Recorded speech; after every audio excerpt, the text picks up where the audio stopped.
toujours un grand plaisir de vous avoir devant vos écrans pour suivre BSC Télévision. Mesdames et messieurs, bienvenue. Vous pouvez nous suivre également sur nos réseaux sociaux, surtout Facebook avec les mêmes noms, BSC TV. Alors, aujourd'hui, dans ce nouveau numéro de l'entretien, je reçois sur ces plateaux Maître Roger Mombaya. Il est assistant aussi à la faculté des droits à l'UNIKIN. Avec lui, on va échanger sur la Commission électorale nationale indépendante, CENI en sigle. C'est une institution d'appui à la démocratie selon la Constitution de la République démocratique du Congo. En tout cas, mesdames et messieurs, soyez le bienvenu. Bonjour, monsieur Roger. Bonjour, madame, et bonjour à tous les téléspectateurs qui nous suivent à travers votre émission. Donc, je suis encore honoré pour porter ma voix tout en donnant ma petite contribution à l'édifice. Donc, merci beaucoup. Voilà, la CENI. Qu'est-ce qu'on peut retenir de ça? Merci beaucoup pour la question. Qu'est-ce qu'on peut retenir de la CENI? Bon, ce qu'il faut retenir de la CENI, d'abord, sur le plan constitutionnel, la CENI a été imaginée, a été créée par la Constitution, d'abord à travers la Constitution de la transition, il y a eu cette imagination-là, et il y a eu la transposition de cette imagination via la Constitution du 18 février 2006, parce que c'est de là que notre pays a organisé sa première élection en 2006, et la CENI imaginée sous forme de institution d'appui à la démocratie. Donc c'était ça l'appellation qu'on a donnée à la CENI, une institution qui appuie en fait l'État pour que la démocratie soit effective. Mais seulement on faisait une analyse beaucoup plus approfondie et on regardait effectivement la Constitution de la manière beaucoup plus aiguë. On se rend vite compte que ce que la Constitution a qualifié d'institution d'appui à la démocratie, c'est plutôt une autorité administrative indépendante chargée de l'organisation des élections en République démocratique du Congo. Et donc, l'institution d'appui à la démocratie, pourquoi? C'était un compromis entre les politiciens qui se sont retrouvés au niveau de l'Afrique du Sud afin de discuter. Comme vous le savez, le pays a été subdivisé. À Kinshasa, c'était le président Kabila. Vers l'Équateur, c'était le président Bemba. Vers l'Est, là-bas, c'était soit Rouberois. Et il y avait une partie qui était occupée par Roger Lumbala. Et Mbouissa Nyamwisi, ainsi de suite. Vous voyez un peu ce qu'était le Congo. Alors, il y a eu beaucoup d'efforts autour de cette divergence d'idées, d'opinions par rapport aux politiciens congolais. Alors, ils se sont mis d'accord à Sun City et la formule dont ils avaient trouvé, c'est d'aller aux élections pour que celui qui va gagner les élections dirige tout le monde, en fait. Et pour que nous puissions organiser les élections, moi, de MLC, je n'ai pas confiance à celui du pouvoir à Kinshasa. Moi, de l'Est, je n'ai pas confiance à celui de l'Équateur. Et qu'est-ce que nous allons faire?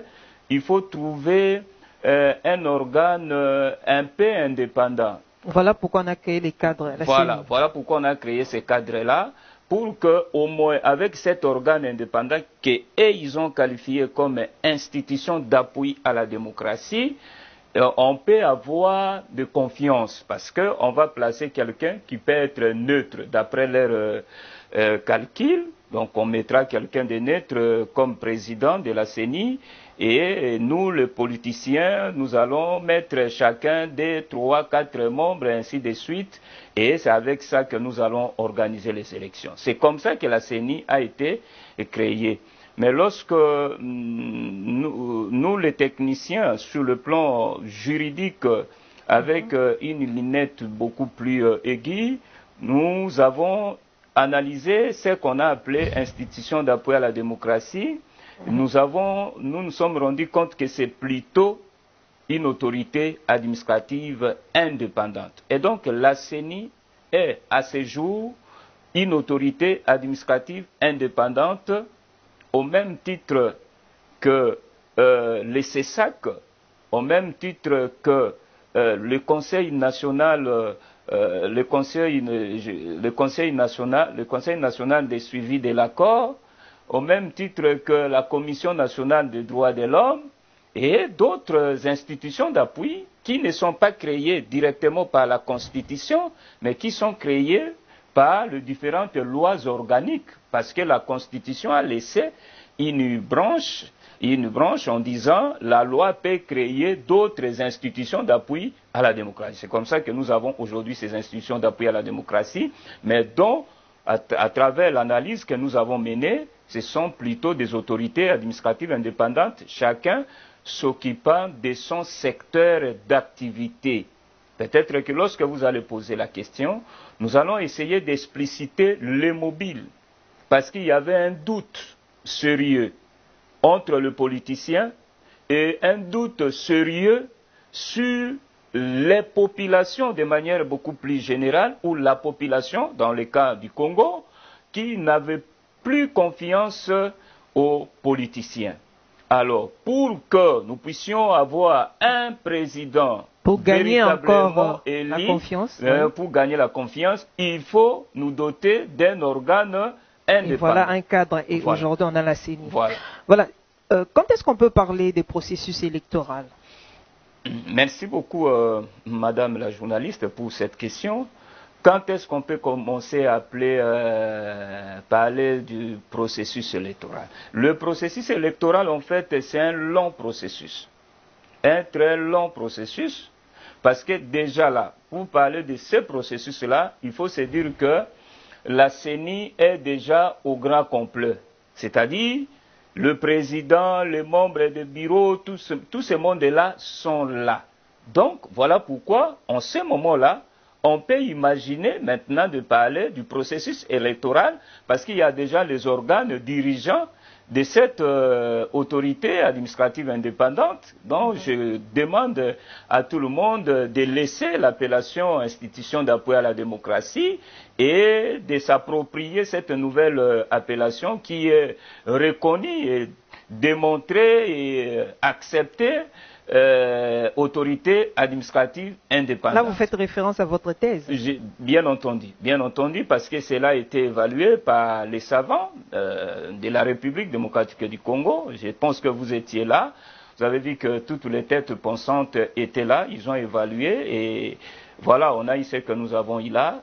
J'ai dit merci à eux. Donc, que la population maintenant là commence à appeler la CENI autorité administrative indépendante. Et ce processus-là commence d'abord à travers ce qu'on a appelé ici l'enrôlement des électeurs. Vous ne pouvez pas aller aux élections si vous n'enrôlez pas les électeurs, parce que l'élément moteur, l'élément fédérateur, pour arriver à l'aboutissement d'une bonne élection, il faut d'abord au préalable avoir les électeurs. Si vous n'avez pas les électeurs, vous n'aurez pas l'élection, ou les élections de manière globale. Vous ne pouvez pas organiser une élection sans électeurs. Mais qui va voter? Vous voyez? Donc, la première démarche, c'est l'enrôlement des électeurs. Et après avoir enrôlé les électeurs, vous devez maintenant là établir la liste électorale, c'est-à-dire le fichier électoral qui comprend en réalité tous les enrôlés de la République. On sait qu'à l'Équateur, nous avons 30 000, à Mbujimaï, nous avons autant, et toutes les provinces, vous enrôlez tous ces mondes-là, et vous avez un chiffre.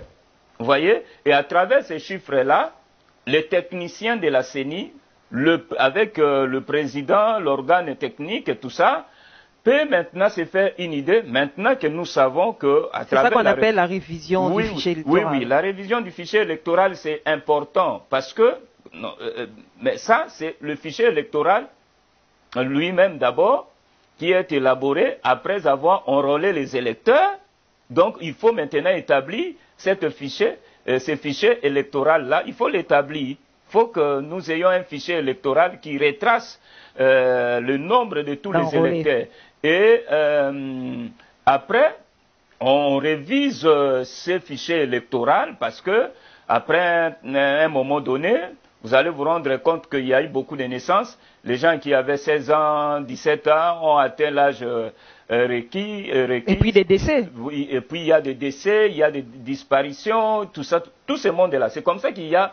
En tout cas, il faut révisiter régulièrement le fichier électoral pour nettoyer ces fichiers-là, afin qu'on puisse rester effectivement qu'avec les gens habilités à voter.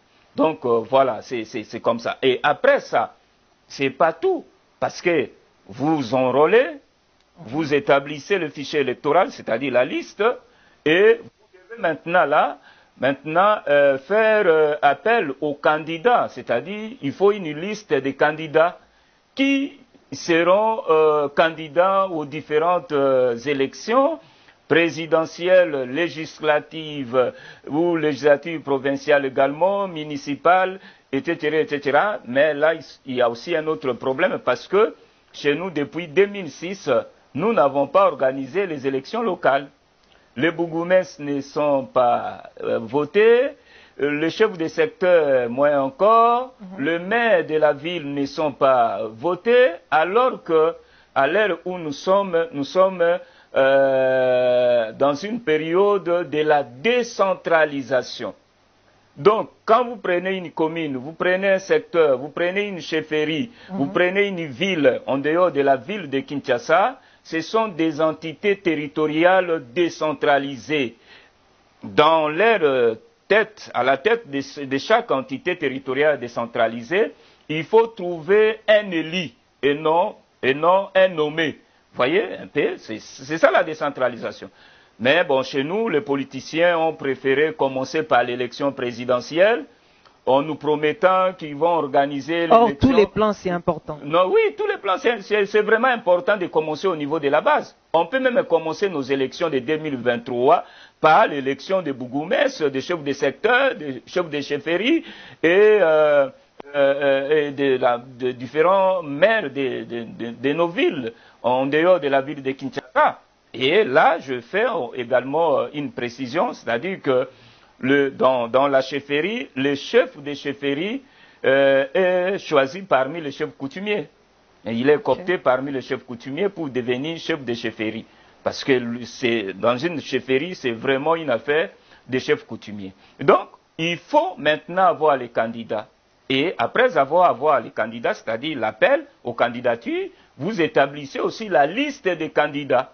Les candidats qui, à travers toute la République, qui sont candidats députés nationaux, qui sont candidats députés provinciaux, qui sont candidats sénateurs, candidats présidents de la République. Donc, tous ces candidats-là doivent être connus bien avant.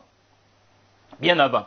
Et, en ce moment-là, lorsque vous avez la liste de tous les candidats, c'est en ce moment-là que la CENI peut se lancer maintenant à dire, bon, je donne date, d'abord une date, que tous les partis politiques, tous ceux qui prendront part aux différentes échéances électorales puissent vérifier si tout est bon. Vous voyez? Et après cette vérification-là, s'il y a des choses à amender, on amende, on arrange, et puis vous arrivez aux élections. Vous arrivez aux élections, mais au-delà de ça, il faut avoir des bureaux dans chaque province, dans la ville de Kinshasa. Ici, chez nous, nous avons Lukunga, nous avons Funa, nous avons Mwamba, nous avons Tiangou, je crois. Vous voyez? C'est comme ça que nous nous sommes répartis ici. Ah, il faut vérifier à Lukunga, tout est bon. Il faut vérifier à Mwamba, tout est bon. Il faut vérifier au niveau de la Funa, tout est bon. Il faut vérifier qui a été enrôlé, mais dont son nom, lorsqu'on a affiché devant nos différents bureaux là, son nom ne se retrouve pas, celui-là peut aller faire sa revendication, la réclamation, pour qu'il soit réinscrit de nouveau dans le fichier, afin de lui permettre de voter. Vous voyez, c'est vraiment un long processus. Et la CENI doit tenir compte de tout ça. Et la CENI doit avoir le moyen de tout ça. Et la CENI doit se préparer. La CENI fait tout ça en âme et conscience, sans aucun état d'âme. Parce que la CENI, étant un organe indépendant, la CENI peut se dire « je ne connais personne Okay. ». Même si, c'est comme ça que nous disons, même si vous avez été choisi par votre parti politique. Ouais. Je vous donne un exemple. En France, par exemple, Okay. certains juges du Conseil constitutionnel français sont choisis par le président de la République. Mais celui qui est choisi par le président de la République n'est pas obligé d'aller faire des courbettes devant le président de la République. Donc, il ne rend pas compte au président de la République. Parce Il fait juste son travail. Il fait son travail. Il fait son travail. Il s'en fout. Quand vous prenez le camp des États-Unis d'Amérique, mais ces juges-là, plupart des juges, mais c'est le président, l'ancien président Donald Trump qui les ont nommés. Mais lorsque le nouveau est venu, comment il s'appelle mon vieux là, des États-Unis, John Biden, quand il est venu, vous voyez, le même juge qui ont été nommés par Donald Trump, c'est le même juge qui se sont mis à côté pour dire non, Donald Trump, vous avez mal pour procéder, voilà, et il a été même mis en accusation par le même juge. Vous voyez, ce sont des États où la démocratie a atteint un niveau d'avancement acceptable. Mais chez nous ici, il faudrait que l'organe indépendant s'assume. La CENI n'est pas une mallette de qui que ce soit, n'est pas la mallette du pouvoir, n'est pas la mallette des partis politiques ou de l'opposition de manière générale, ou des sociétés civiles. Voilà, si on parlait de la loi électorale, qui peut modifier la loi et pourquoi modifier? Ok. Qui peut modifier la loi? Je pense que ce sont les exigences en place.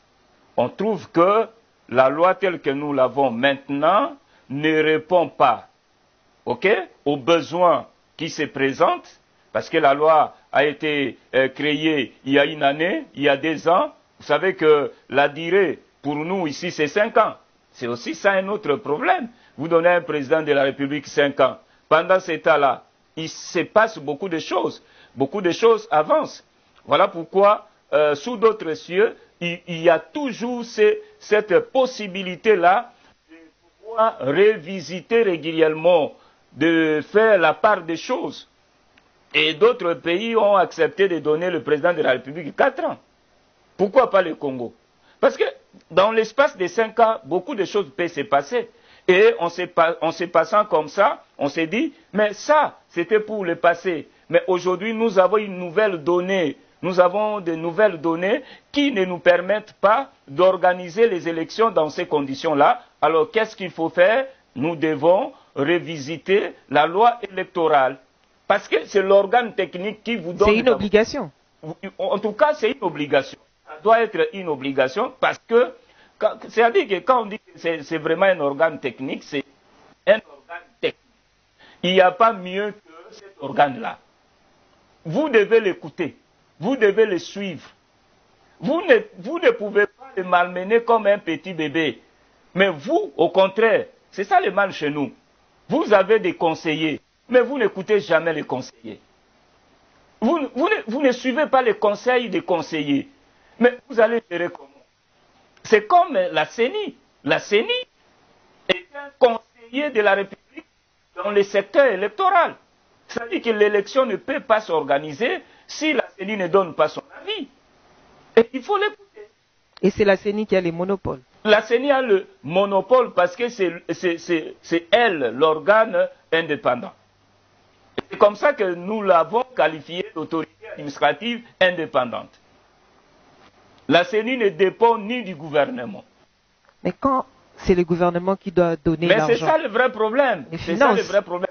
Même si le gouvernement donne les moyens, mais il y a l'obligation de désobéissance sur le plan des textes. Vous me donnez l'argent parce que je ne suis pas encore doté d'un budget conséquent pour remplir royalement nos tâches ou mes tâches qui me sont confiées par la Constitution et par les différentes lois. Vous voyez, c'est comme ça que le gouvernement débourse de l'argent. Mais le gouvernement qui débourse de l'argent ne peut pas influencer la CENI à son égard. Puisque c'est moi qui ai déboursé de l'argent, je dois à tout prix gagner les élections. Non. Mes ministres doivent à tout prix gagner les élections. Non, ça ne se passe pas comme ça. Si c'est comme ça, c'est-à-dire que la CENI, elle n'est pas une autorité administrative indépendante, c'est-à-dire que la CENI, elle n'est pas indépendante vis-à-vis du gouvernement. Parce que l'indépendance de la CENI, effectivement, c'est vis-à-vis du gouvernement. Parce que les actes de la CENI peuvent être censurés devant le juge. Et donc, il n'est pas indépendant devant le juge, devant le pouvoir judiciaire.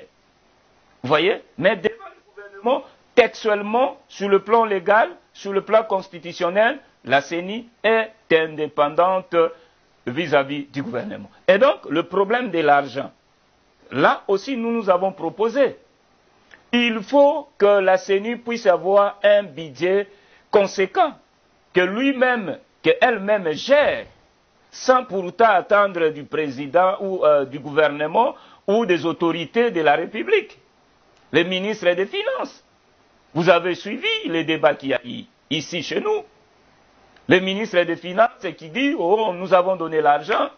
Le président de la CENI avec le questeur, tout ça, il dit « Non, non, non, cet argent-là, c'était tout. » Il y a eu des cacophonies autour de ça. Et c'était là. Là, on peut souligner comme un quoi déjà. Et nous devons faire beaucoup d'efforts pour que des choses pareilles ne se répètent plus dans un état de droit. Mais qui participe à la modification ou amendement de loi? Qui participe à la révision de la loi électorale et aux multiples retouches, en fait. Notamment, ce sont les partis politiques, malheureusement. Ce sont les partis politiques qui y participent parce que chaque parti politique a son représentant au bureau de la CENI, malheureusement.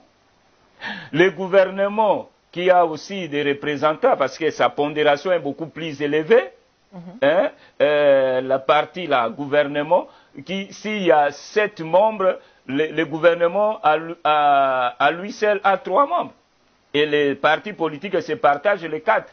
Vous voyez? Donc, tout ce monde-là participe, mais la CENI peut aussi solliciter d'autres experts des autres pays pour venir l'aider à avoir l'expérience, voir comment est-ce qu'eux, ils ont fait pour maintenir leur organe indépendant et que dans leur pays, le problème ne se pose pas autour de ça. Et donc, il faut toujours avoir l'expérience qui vient d'ailleurs, vous accompagner afin d'améliorer votre système. C'est comme ça que nous disons toujours que le droit comparé est toujours important. Donc, les autres membres peuvent participer à la révision de la loi électorale, notamment le parti gouvernement, l'opposition et la société civile. Mais s'il faut dire quelque chose, c'est autour de la société civile. Apparemment, la société civile est mal utilisée parce qu'on voit l'exercice des gens que nous qualifions comme émanant de la société civile. D'ailleurs, chez nous, ici, la société civile, ce sont des confessions religieuses. Et vous savez ce qui se passe dans cette confession-là, religieuse. Il y a eu beaucoup de problèmes autour de cette... Donc, il y a des choses compliquées, vraiment que nous demandons à ce que ces choses-là s'arrêtent. Sinon, ça ne donne pas une bonne image d'un état de droit. Vous voyez? Parce que nous avons proposé, madame, par exemple, que la personne qui peut être à la tête de la CENI soit une personne qui ne sera pas soupçonnée d'avoir une petite relation avec tel. Mais c'est impossible parce qu'il y a plusieurs partis politiques. Non, mais c'est ça le vrai problème. Et alors, pourquoi mettre seulement le membre des partis politiques? C'est-à-dire, il faut maintenant la partie de l'idée que la CENI est une autorité administrative indépendante. Nous-mêmes, l'État, le pouvoir nous avons accepté de céder une partie de nos prérogatives pour accorder cela à un organe indépendant et par conséquent, nous n'allons pas envoyer des gens au bureau de la CENI. Mais c'est simple. Sous d'autres cieux, c'est comme ça. Et le pays avance. Les élections se font dans la transparence, dans tout le respect de principes démocratiques. Parce qu'une élection doit être démocratique. Une élection doit être transparente. Vous voyez? Et tout ça, il faut voir tous les entours de l'organisation de cette élection-là. Il ne suffit pas d'organiser une élection, mais il faudrait que cette élection soit démocratique. Il faudrait respecter la voix mise à l'urne par un Congolais qui est à Kasumbalesa. Il ne faut pas bafouer sa voix. Vous voyez? Tout ça, c'est... Quand est-ce qu'on sera à ce niveau? C'est lorsqu'on aura une CENI véritablement indépendante qui s'assume comme une autorité administrative indépendante. Mais si nous avons des CENI telles que nous avons jusqu'à ce jour, et donc on aura toujours à décrier, c'est-à-dire quand on veut publier les résultats, on dit « Yacoub le fait, tout le monde à la maison ». Parce qu'on a vu dans ces pays. Mais c'est déjà les départs, parce que vous-même vous avez dit, c'était un groupe, une catégorie d'individus, des partis politiques. On pouvait accepter là en 2006, mais pas en 2011. Parce qu'en 2011, on sous-entend que nous avons déjà une expérience. On pouvait légèrement accepter en 2011, mais pas en 2018. Vous voyez? Mais ça se répète. Ce qui veut dire qu'il y a déjà des problèmes. Pourquoi? C'est à partir des gens qu'on nous envoie comme président à la CENI ou comme état émanant d'une confession religieuse. Mais les prélats, ils doivent rester dans leurs affaires de l'Église, de gérer les âmes, de prier pour... C'est la société civile. La société civile, est-ce que la société civile veut dire la confession religieuse? Non, mais le terme société civile ne veut pas dire ça. Si vous pouvez fouiller dans la profondeur, vous allez vous rendre compte que sous d'autres cieux, on ne met pas quelqu'un qui vient d'une confession religieuse. Et d'ailleurs, mais là aussi il y a problème parce qu'il y a des gens qui n'ont jamais été catholiques, mais à la veille, ils deviennent catholiques. Il y a des gens qui n'ont jamais été kimbanguistes, mais on lui colle cette étiquette d'être kimbanguiste. Il y a des gens qui n'ont jamais été musulmans, mais à la veille, on lui colle ça. Vous voyez, est-ce que ça, même les hommes de l'Église eux-mêmes, c'est quand même honteux? Parce qu'il y a même des manœuvres auxquelles nous condamnons, même dans la confession religieuse. Ce qui s'est passé derrière. Si on parlait des juristes de la CENI, quelle différence avec les autres juristes de barreau? Ok. Il n'y a pas de différence, je m'imagine. Il n'y a pas de différence. Seulement, tous les juristes, sous-entend que vous avez suivi un cursus normal à l'université, à la faculté de droit, et qu'à la fin, on vous a décerné un diplôme de licence ou de graduat pour arriver à la licence, et que vous êtes là, vous êtes véritablement, vous maîtrisez les méandres du droit. Et donc, on dit carrément que vous êtes juriste. On peut qualifier comme ça que vous êtes juriste. Mais là aussi, il y a un problème. Est-ce qu'il y a véritablement, est-ce qu'on peut appeler certains véritablement comme étant des juristes ou comme étant des licenciés en droit tout simplement? Parce qu'un licencié en droit n'est pas égal à un juriste. Parce qu'un juriste, c'est un spécialiste à la matière juridique, à la matière du droit. Tout ce qui est du droit, celui-là, c'est un technicien que vous devez l'écouter. Parce que lui, il est comme un médecin. Lui, il peut vous soigner. Lui, il peut vous guérir. Lui, il peut vous prescrire sur le plan des textes, des conseils idoines qui peuvent vous dédouaner dans un trou où vous étiez destiné à disparaître. C'est lui-là, c'est un juriste. Pourquoi les appeler des licenciés en droit? Licenciés en droit, c'est tout simplement parce que d'autres n'ont pas bien assimilé certaines matières et ils se limiteraient à se prévaloir cette casquette d'être juriste. Mais il y a des concours. Bien sûr, mais il y a des concours. Mais bon, voilà. Est-ce que tous ces mondes-là sont passés par des concours au barreau? Il faut Parce qu'il y a certains qui sont dans des différents établissements, ils n'ont même pas passé un concours, hein. Même pas au syndic, même pas au syndic, au corps des défenseurs judiciaires, même pas au barreau. Vous voyez? Mais il est licencié en droit. Parce qu'il faut avoir une technicité. Vous abordez quoi? Vous traitez quoi? Vous réglez quoi? Parce qu'un juriste, c'est quelqu'un qui règle le problème des textes, des conflits des textes. Lorsqu'il y a des ambiguïtés, on a besoin de quelqu'un qui a maîtrisé tel secteur, dans le secteur administratif, dans le secteur pénal, dans le secteur du travail, dans le secteur du commerce, dans le secteur des mines. Nous avons besoin de ces gens-là. On n'a pas besoin de licenciés en droit, mais on a besoin de juristes pour sauver le Congo, pour que le Congo décolle.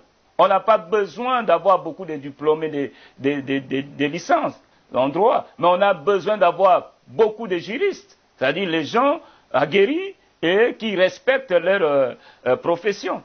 Donc, je pense que c'est ça. Mais, en réalité, il n'y a pas de différence parce qu'on sous-entend que tout le monde est passé par l'école, par l'université. Mais seulement, les autres ont eu le privilège d'aller immédiatement dans un établissement public et on lui colle là-bas qu'il est expert, soit en matière électorale, soit en matière des droits de l'homme, soit en matière ceci et cela. Mais les autres, après avoir fini l'université, ils ont confronté à faire des concours en commençant par les syndics. Moi, j'ai commencé au syndic. J'ai fait défenseur judiciaire. J'ai participé au concours verbal. Au syndic, c'est verbal. Verbal. Vous êtes devant un jury comme ça. Tic au tac. Pa. Et on proclame votre résultat. Il dit, monsieur, va se préparer, tu vas venir prêter seulement comme défenseur judiciaire. Je le fais. J'ai fait aussi mon concours au barreau de Kinshasa Matete. Et je l'ai fait. Les autres l'ont fait aussi. Et voilà. Et en ce moment-là, tu peux te dire, en tout cas, on peut lui faire confiance. Vous voyez? On peut lui faire confiance. Ouais. Participer dans une épreuve là, de concours, devant les gens qui ont fait 20 ans de profession, 15 ans, 10 ans de profession. Vous voyez? On vous examine sur plusieurs matières à la fois. Mais est-ce qu'on est obligé d'aller chercher seulement ceux qui ont fait 20 ans, 15 ans, 5 ans, 10 ans au service? Dans certains domaines, madame, on est obligatoirement. C'est-à-dire, on ne prend pas n'importe qui. C'est ça le vrai problème chez nous. C'est ça le vrai problème. Je ne refuse pas que certaines personnes, en sortant de l'université comme ça, il peut avoir la chance uniquement et pour il est devenu ce qu'il peut devenir, mais en réalité, dans des États un peu dans des États ou dans des établissements un peu sérieux, voilà pourquoi parfois on demande de l'expérience. La personne auquel nous avons besoin. Parce qu'il faut dénicher le problème de l'entreprise. Le problème de l'établissement. Parce que celui qui vient, il est là comme un médecin pour guérir, pour donner solution. Qui peut apporter une solution dans l'établissement? Vous voyez?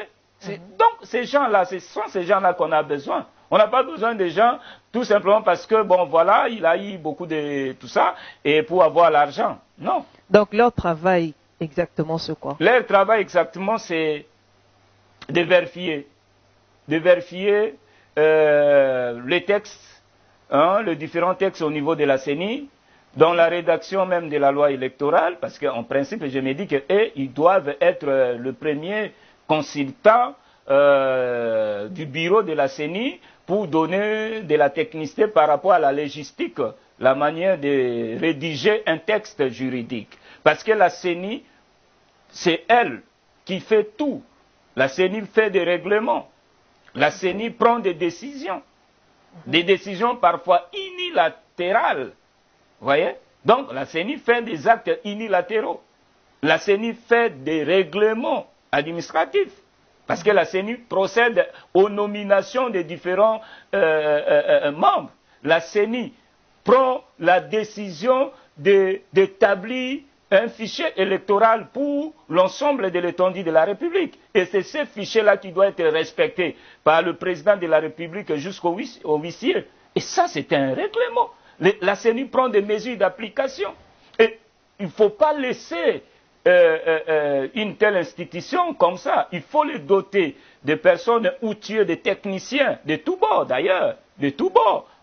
Au sein de la CENI, on peut avoir besoin de sociologues pour vous mener une étude sur le fait social, sur le fait social, excusez-moi, sur les faits sociaux. Donc, il faut avoir les politologues pour vous donner une lecture sur le plan politique. Vous voyez, on pouvait même avoir aussi besoin des économistes.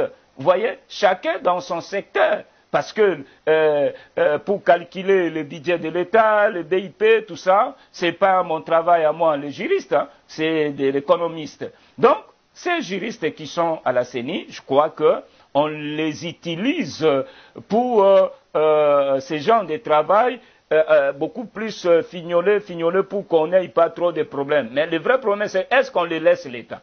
Là, j'ai fait un coucou à mon aîné, hein, chef de travaux, Théo Kaboulou, qui est là-bas aussi. C'est un véritable juriste. Parce que c'est votre aîné, c'est pour cela que vous faites un coucou. C'est bon. Alors, il y a les Congolais de l'étranger qui doivent aussi voter. Quel défi ou quel impact sur la CENI?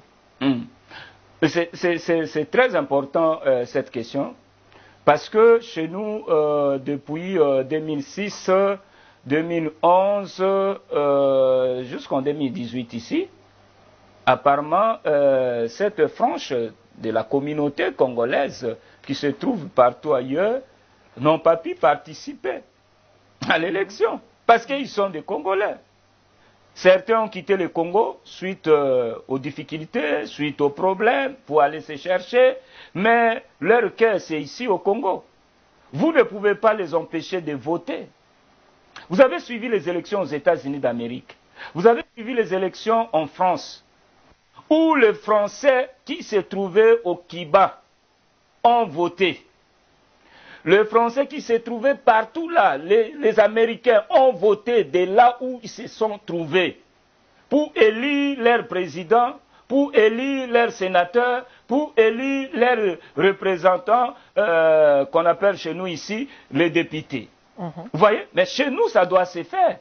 Et pour que cela puisse avoir lieu, il faut intégrer ça dans le fichier électoral. Parce qu'il faut que ces données-là soient intégrées. Voilà parmi des raisons qui peuvent faire qu'on revisite le fichier électoral. Pour tenir compte des Congolais, des étrangers là, qui sont en France, Belgique et partout. Donc, il faut la révisitation de ce fichier électoral permettant aux Congolais. Ça a un impact. Vous avez suivi. Depuis 2006 d'ailleurs.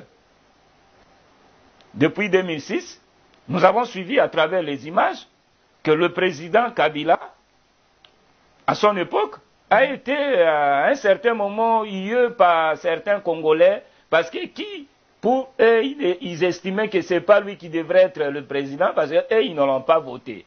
Vous voyez? Vous voyez, il y a des tendances comme ça. Les Congolais de l'étranger. Voilà, les Congolais de l'étranger. Vous voyez? Ils n'ont pas donné leur voix. Ils ne le reconnaissent pas comme président. Et même le président Tshisekedi ici, quand il a effectué des voyages en Belgique, en France, vous avez suivi comment son accueil a été menacé, tout ça. Bien que lui-même fit un diaspora de la Belgique, mais vous avez suivi dans d'autres pays que le courant ne passait pas. Et on l'a dit des choses comme ça, Farafa. Et l'État congolais a découragé ces comportements. Alors pour décourager ces comportements, il faut permettre à ces Congolais-là de se prononcer au moment venu des élections. Pour y arriver, il faut les intégrer dans le fichier électoral.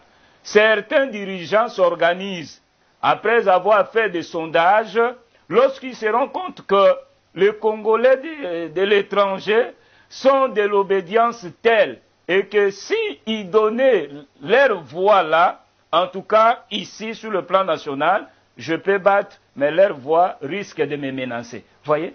Ce sont des calculs politiciens dont il faut aussi tenir compte, des paramètres qui a fait que jusqu'à ce jour, nos Congolais, nos frères et sœurs, ne se sont pas prononcés aux différentes échéances électorales. Mais en réalité, la loi prévoit que ces Congolais puissent également voter. Il y a les questions de la parité. Oui. Toujours par rapport à la réforme de la loi électorale. Mm. Vous pensez que cette fois-ci, ça sera vraiment respecté? Bon, c'est le souhait. Nous tous, nous souhaitons que la parité soit respectée parce que nous avons étudié avec les femmes, nous avons étudié et nous nous sommes rendus compte que les femmes aussi étaient capables que nous les hommes, parfois dépassant certains hommes dans l'application, dans la compréhension, parce qu'il y a des femmes hyper intelligentes. Hein, et donc, il faut aussi compter avec elles pour le développement de notre pays. Et donc, il faut que cet aspect des choses, d'ailleurs, cette histoire a été déjà réglée à travers la Constitution de la République qui avait prévu la parité femmes et hommes. Et il faudrait que dans la mise en application, il faut qu'on applique cette proposition-là, qui est déjà couchée sur le plan de la Constitution. Il faut le matérialiser. Il ne faut pas laisser l'être femme en dehors du jeu politique. Il faut l'intégrer parce qu'elle aussi joue un rôle important. Et d'ailleurs, dans certaines sociétés où c'est les femmes qui gèrent, on sent que ce sont des sociétés qui ont moins de problèmes. Parce que la femme, par sa nature, ce n'est pas une personne qui aimerait avoir des problèmes. Donc une femme, en tout cas, sincèrement, d'après ce que Dieu a créé, une femme n'aimerait pas avoir de problèmes.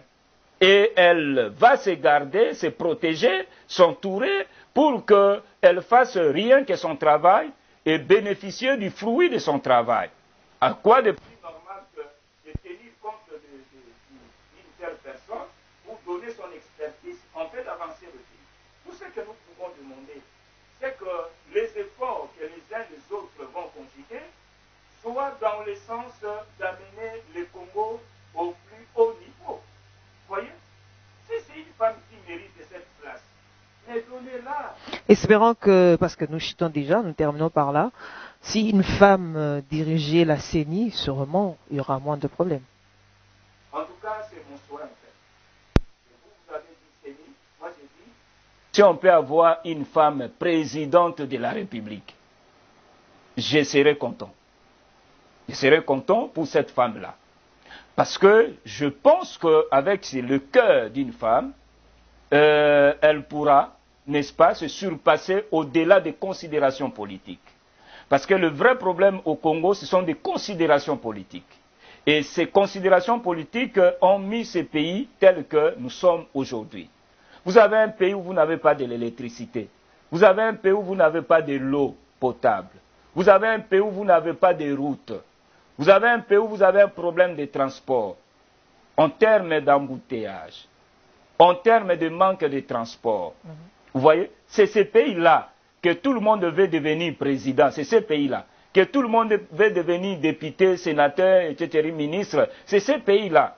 Mais tout le monde qui arrive là, je peux même aller plus loin, madame. Il y a des gens qui ont commencé à être ministres depuis 2006. Jusqu'à aujourd'hui, il est toujours ministre. Vous pensez qu'il n'a pas donné dans 5 ans, dans 10 ans, et il va donner dans les années qui restent, et les gens qui n'ont même pas travaillé ne peuvent pas donner quelque chose. Et ça aussi, c'est un autre élément. Donc, je souhaiterais de tout mon cœur que le pays, mon pays, la RDC, puisse avoir une dirigeante femme. Je serai content. Maître Roger, merci d'avoir répondu à notre invitation.